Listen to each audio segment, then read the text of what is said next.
Kjære menighet, nåde være med dere og fred fra Gud, vår Far, og Herren Jesus Kristus. Amen. We have a couple of honorary guests today. First of all, Honorary Council of Denmark, Ilke Dyrsen Morris. Hearty welcome. We're so happy to have you here. And as you heard, we already have some Danish and some Swedish music. So we enjoy the fellowship of the Scandinavian countries here. And also Jorin Radu, who's going to perform the Folketonemesse here as the liturgy and also as in the sermon. So we're very happy to have both of you here. So now I give the word to Honorary Council of Denmark, please. Godmorgen fra Danmark, fra vores dronning Margrethe den anden, og fra vores konsulat her i Minneapolis. So that was my little Danish early tribute. Good morning, everyone. I bring greetings from Denmark, from our Queen Margrethe II, and from our consulate here in Minneapolis, the Danish consulate. You know, thinking about this morning, I was thinking back to last year, and last year I recorded a message. I would like to say just one take, but probably multiple takes, trying to get in that new mode of making love to the camera or something. I recorded a message, and I think my biggest goal or message of the day was, gosh, we look forward to a day when we can all be here together, and here we are, to a day when we can maybe just sit around a kitchen table with friends and family. And that's the simple stuff, and we're getting there, and it's just such a pleasure to look out and see faces and be, able to see each other and be together again. So, I don't know. I was kind of also thinking about maybe I would dissert on Denmark and our history and things like that, but for me, really, I'm just so thrilled to be able to come out. Consuls are supposed to be relatively non-controversial diplomats generally, and we consuls are pretty much on that lower level. But I do hope that it's non-controversial to say that putting on your Sunday best now has greater meaning once we've spent a couple years in our basements in sweatpants and flip-flops. And I can certainly say for myself that is 100% the case. Being able to be out and about and share things in a way that Danes and all of our Scandinavian kind of camaraderie allows us to do. I think it's very important for all of us that we collaborate and share together, and even as tragic things happen in the world, in the news, even amongst Dane and Norwegian, etc., and we've heard tragic and horrible, horrific things, the joy and the uplifting positiveness of our peoples and how we try to work together and share and collaborate, also here in the Twin Cities, is, I hope and do think, a good model for us in our existence, in our lives, and here in the Twin Cities. So, blessings and joy on this sun-filled morning that we can be together, that we can worship together, and that we can look to a future together. Tech, thank you for having me. Really appreciate it. Have a wonderful end to the LEIF Festival. Thank you.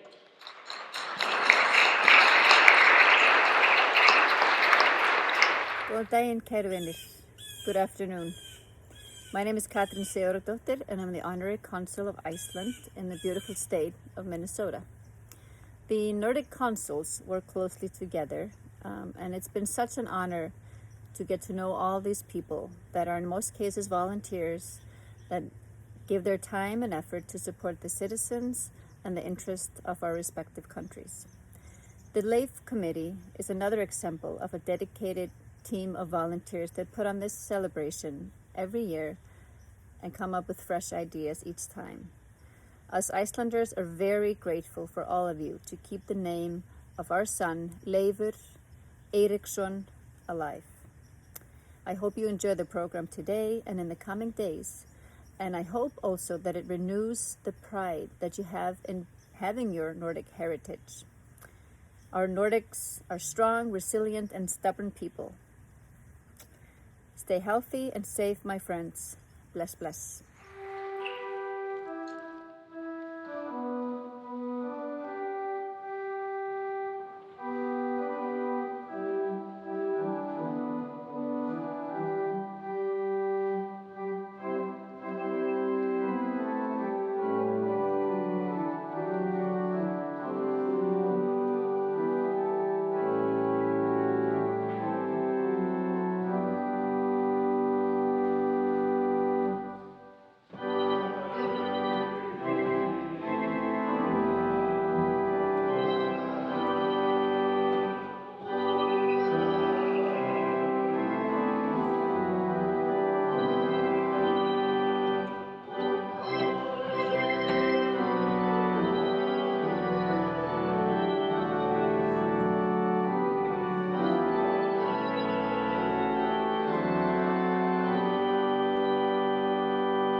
smittet min neste, med tanker og ord, med det jeg har gjort, og med det jeg har fortsatt. Tilgi meg min synd for Jesu Kristi skyld. Skap i meg et rent hjerte, og gi meg kraft til nytt liv ved din hellige ånd.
Det står skrevet hos profeten Jesaja i det 53. kapittel. Sannelig, våre sykdommer tok han, våre smerter bar han. Vi tenkte, han er rammet, slått av Gud og plaget. Men han ble såret for våre lovbrudd, knust for våre synder. Straffen lå på ham. Vi fikk fred, ved hans sår ble vi helbredet. Vi gikk oss alle vill som sauer, hvor hver tok sin egen vei, men skylden som vi alle hadde mot Herren rammet ham. Han ble mishandlet, han ble plaget, og han åpnet ikke munnen, lik et lam som føres bort for å slaktes, lik en sau som tier når den klippes, og han åpner ikke munnen. Slik lyder Herrens ord.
Salmenes bok 91.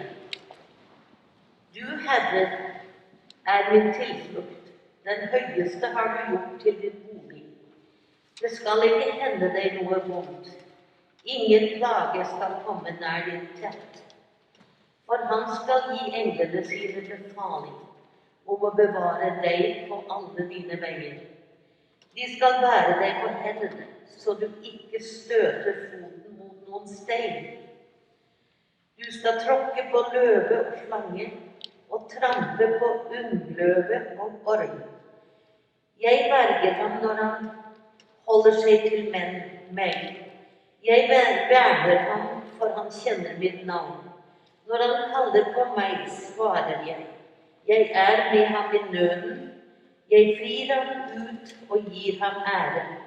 Jeg metter ham med et langt liv og la ham se min frelse. Slik lyder Herrens ord. La oss bekjenne vår hellige tro.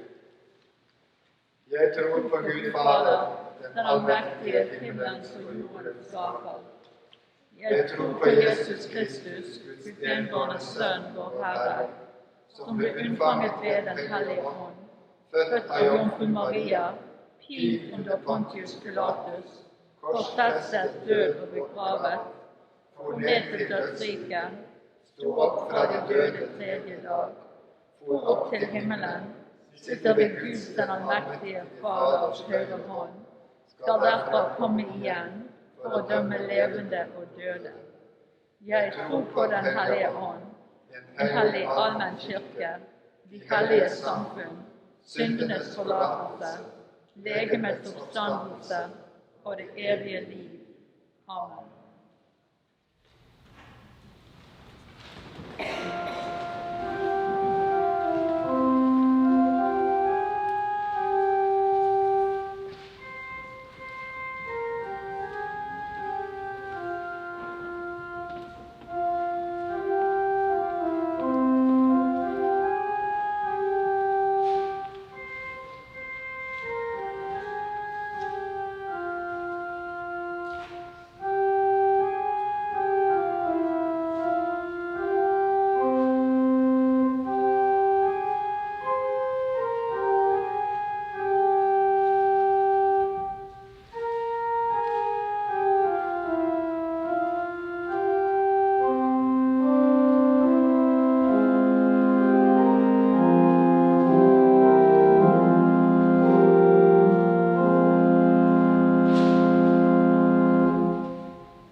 sa: Mester, det er noe vi vil be deg om å gjøre for oss. Hva vil dere jeg skal gjøre for dere? Spurte han. De svarte: La oss få sitte ved siden av deg i din herlighet, den ene på den høyre side og den andre på din venstre. Men Jesus svarte: Dere vet ikke hva dere ber om. Kan dere drikke det beger jeg drikker? Dere blir døpt med den dåpen jeg døpes med? Det kan vi, svarte de. Jesus sa til dem: Det beger jeg drikker, skal dere drikke. Og den dåpen jeg døpes med, skal dere døpes med. Men hvem som skal sitte ved min høyre eller venstre side, er det ikke min sak å avgjøre. Der skal de sitte som det er gjort i stand til. Da de 10 andre hørte dette, ble de sinte på Jakob og Johannes.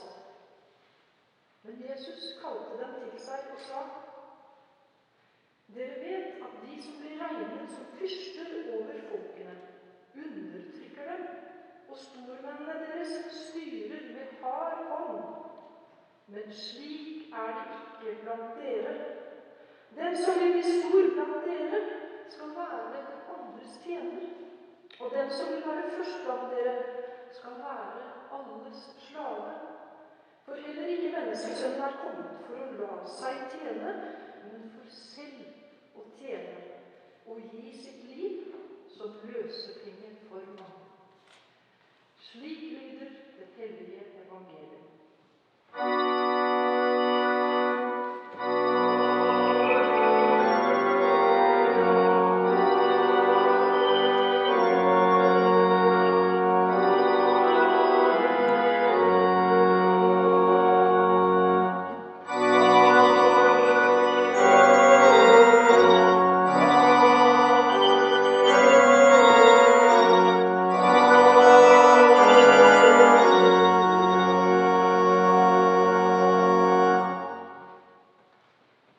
Celebrating the LEIF Festival for the 34th time. We are gathered in gladness that we may once again be together, face to face, to explore and share from the richness of our Nordic culture. We are also gathered in sadness for the violence that we continue to experience far away and close to home. We were just taken in a shootout that happened inside a popular bar in St. Paul last weekend. One young woman was killed and 14 were wounded.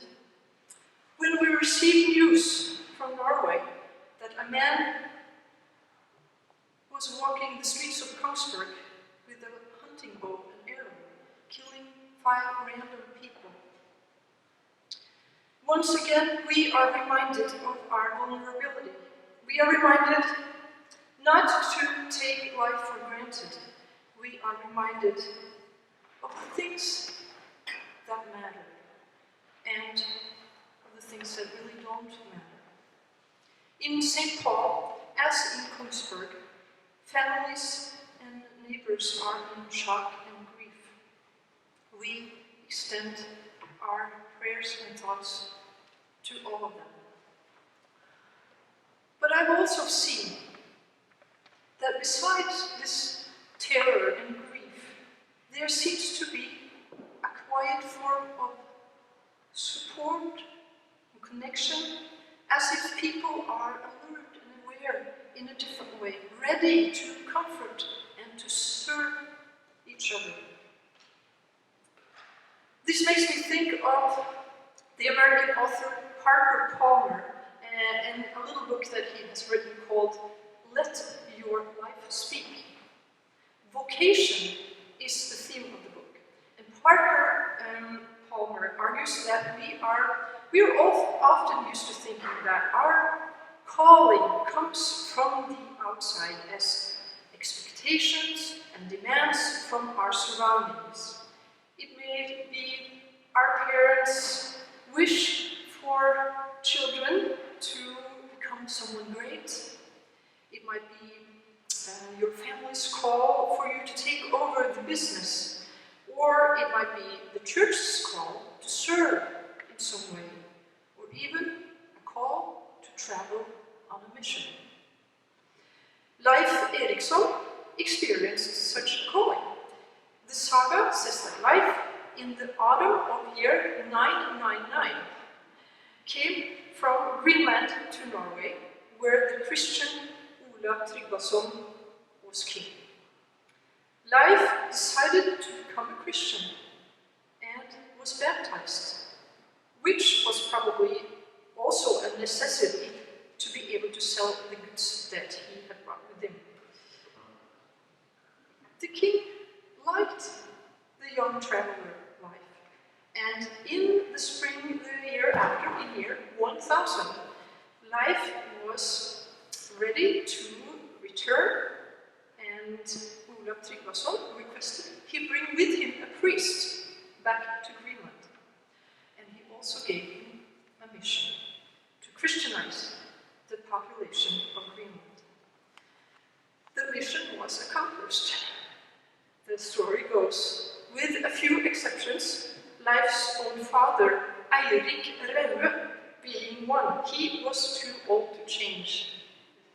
That's what the saga will say. LEIF's calling came from the outside, one might say, from the king, and presumably and hopefully also from God. And we can discuss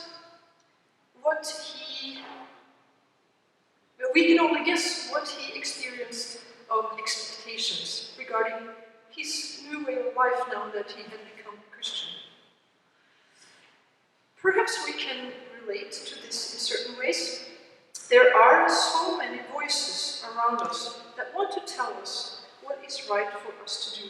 We feel the pressure, we feel the expectations, both from ourselves and from others. What should I do with my life? Which path is the right one? What is God's mission for me? How can I do something good and be something great? To whom should I listen? Parker Palmer suggests that we listen to God's call in a different way. We are to listen from within, he says. God calls us from within, not to be someone else, but to be who we are. Not apart from the life that we live, but within the lives that we live. When we listen from within, we are always called to some form of service for others, he says. I remember very well a conversation I had with my supervisor when I did hospital service at Park Nicollet Methodist here in the cities. I was new and I really wanted to know what was expected of me, ready to follow the call. How many patients should I visit per day? I asked. To be able to meet expectations. How many do you want to see? People replied. Okay, all right, but what kind of patients should I prioritize? Would it be heart surgery patients or perhaps hospice patients? Again, he answered, who do you want to see? He thought, like Parker Palmer, that God leads us, not just from the outside. I believe that God does that too, that he calls us from the outside, but from within. There is a place, a certainty, a calling in each one of us where we know that we are to serve others. This calling has its source in our very creation. We are created in God's image to live in fellowship with God and with one another. And I also think that the disciples from today's gospel could relate to this. We are ready to follow the call says James and John, when Jesus asks, "Are you able to drink the cup that I drink, or be baptized with the baptism that I am baptized with?" "We are able," they replied. "Good to know what is expected of us. Now grant us to sit, one at your right hand side and one at your left, in your glory." So what is going on here? Entitlement could be going on, and the desire for power and prestige. After all, I have been a pretty good person. I have done what is expected of me. I have answered the calling, the Christian calling, to serve God and my fellow human beings. Should I not be in fairly good standing with God? Jesus, grant me to sit at your right hand or at your left in your glory. This is the thinking of lords and rulers, Jesus reminds them. This is the mindset of oppressors and tyrants, even. They promote themselves and believe they are entitled to honor and glory. But it is not so among you, he continues. Whoever wishes to be great among you must be your servant. What does it really mean then to be a servant of others? I think the Danish theologian LEIF has a valuable perspective. The ethical demand, he calls, this deep calling in life to serve one another. It's not about doing one's duty in the world, as, for example, Immanuel Kant argued. Kant believed that our actions were correct when they were in accordance with correct ethical principles. Example, if I borrow a book from you, I should return it, as I promised. What makes the action right and proper is the general ethical principle: you should keep your promise. It's called the ethics of rule. However, LEIF characterizes this way of arguing as unethical and moralistic for several reasons, but most importantly, the ethics of rule makes the other person an object. I don't care at all about you from whom I borrowed the book. I'm only concerned with keeping my promise and behaving morally.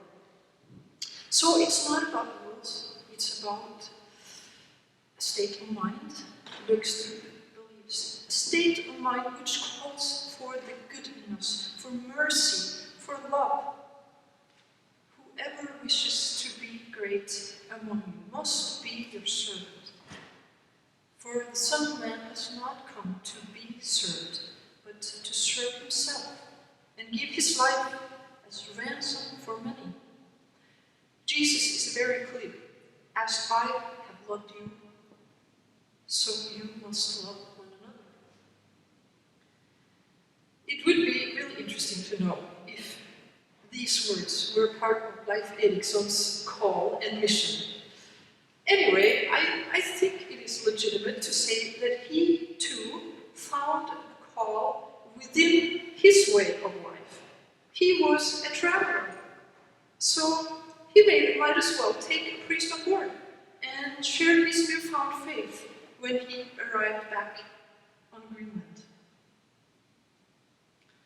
We too shall find God's call, our vocation, in what we already do, through who we already are.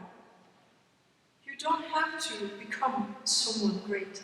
You are someone great. You are God's dearest creation, called to serve, to support the friend that struggles, to connect with someone lonely, to comfort those who have suffered from brutality and live in the darkness of grief.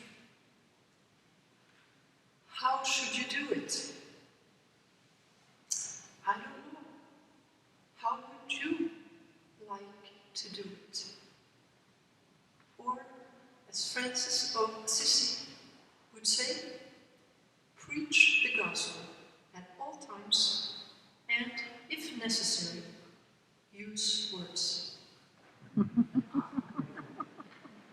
Ære være Faderen, Sønnen og Den hellige ånd, som var, er og blir en sann Gud, fra evighet og til evighet. Amen.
My name is Jeanette Henriksen, and I'm currently serving as the Congregation Council President. If you are a visitor with us today, please sign the guest book in the narthex in the entryway there when you come in. Thank you everyone for following our safety protocols and continuing to wear masks. We will also be having our coffee outside today, so please join us for that. Welcome to the conclusion of the 34th Annual LEIF Eriksson International Festival. I want to especially wish a warm welcome to Rikke Diersen Maurice, the Honorary Danish Consul. Thank you so much for your greeting today. And to Pastor Johan Radom. She's here from Arendal in Norway and is living in Roseville with her husband, Herdal Kula, and her two children, Johannes and Josefina, who are helping out today as well. Thank you so much for being here. And it's so great to see so many people here on such a gorgeous fall day. So again, welcome. Again, thank you so much to the LEIF Eriksson International Festival Committee, which includes Jim Riley and Gunnar Christiansen, who are the co-chairs, and also Suzanne Jebby, I'm going to try to pronounce all these correctly, Diane Okinski, Gilbert Kinunen, John Xavier, Lynn Blomstrand Moratska, George Hoyam, and Darlene Nordos, as well as assistance and input from Kaya Knudsen, Magne and Cindy Hatlevik, and others. Tusen takk. Some other announcements today include our Tuesday open house program this week will be on Zoom and will feature presenter and author Dave Ellingson. And his topic is Sometimes We Need to Go on a Journey to Find Our Home. So please join us on Tuesday at 11 a.m. for that. The link can be found on the website. October's mission of the month is the Marie Sandvik Center. They have a Socktober program where they encourage people to donate socks. They are located just down the block from us, and they distribute clothing and personal care items to those in need, as well as serving meals and providing spiritual direction. So please bring socks to the church. You can drop them off here, or you can also write a check made out to Mindekirken, but write MOM or Socktober in the memo line. Santa Lucia is back this year, and Mindekirken will be holding rehearsals for any children who would like to participate in this year's program. Rehearsals start next Sunday, October 24th, after the 11 o'clock worship service. Also, our 100th anniversary celebration is just around the corner. And to find out more about that, you can check out the October communicator. And then I also want to thank the choir today for their music, as well as Jim Riley, who's also our organist and pianist, and Bill Wagenstein will be playing for us as well. Thank you so much for joining us, and I hope you join us for the coffee after the service. Thank you.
oss be for kirken og verden.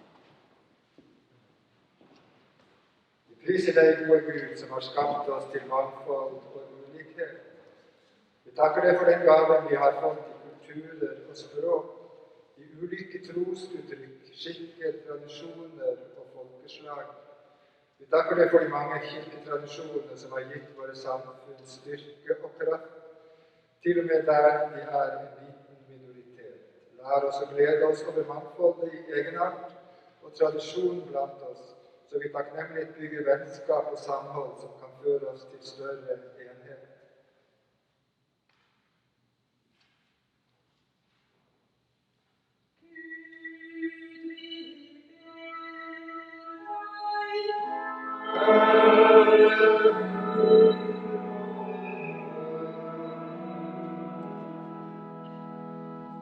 Vi priser deg, Herre Jesus Kristus, for at du gjennom din død og oppstandelse forsoner oss med Gud og med hverandre, og for at du lærer oss at alle mennesker har en verdi og skal møtes med respekt og verdighet. Vi takker deg for at du kommer inn i livet vårt hver eneste dag og kaller oss til å stå solidarisk sammen med dem som får sitt menneskeverd brutt ned av politiske, sosiale og økonomiske strukturer. Lær oss å holde håpet levende om at vi i deg kan seire over alt som er vondt i verden.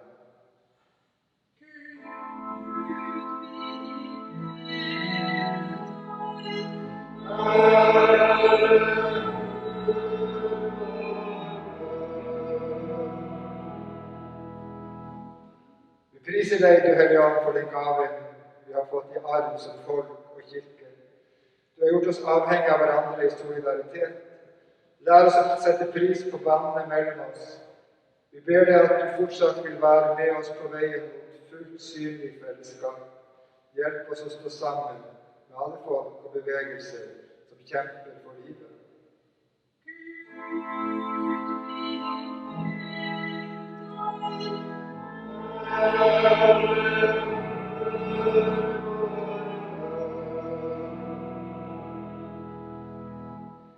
Vi ber spesielt for ofrene og deres familier etter urskilting-tragedien i Kongsberg. Vi ber for alle som er syke i kirken, spesielt for Lars Eriksen som er i hospice. Og vi ber for alle som er rammet av pandemien, spesielt de som har mistet en av sine kjære.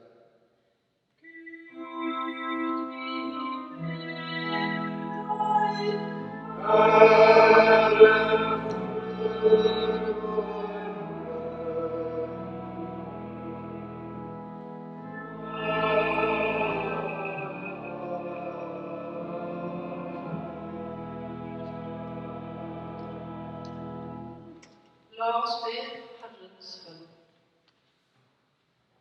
Fader vår, du som er i himmelen, la ditt navn holdes hellig. La ditt rike komme.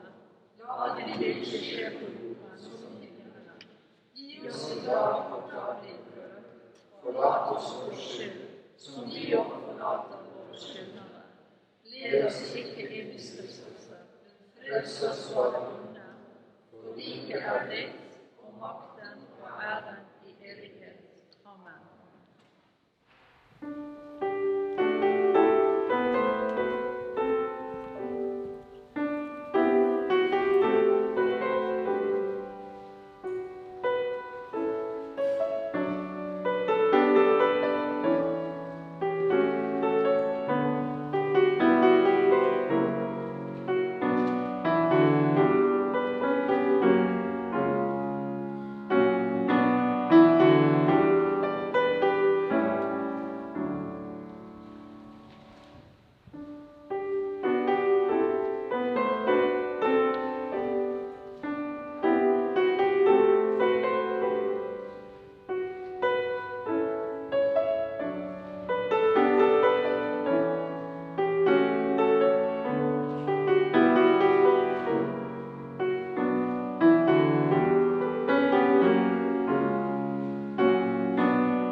Gå i fred og tjen Herren med glede.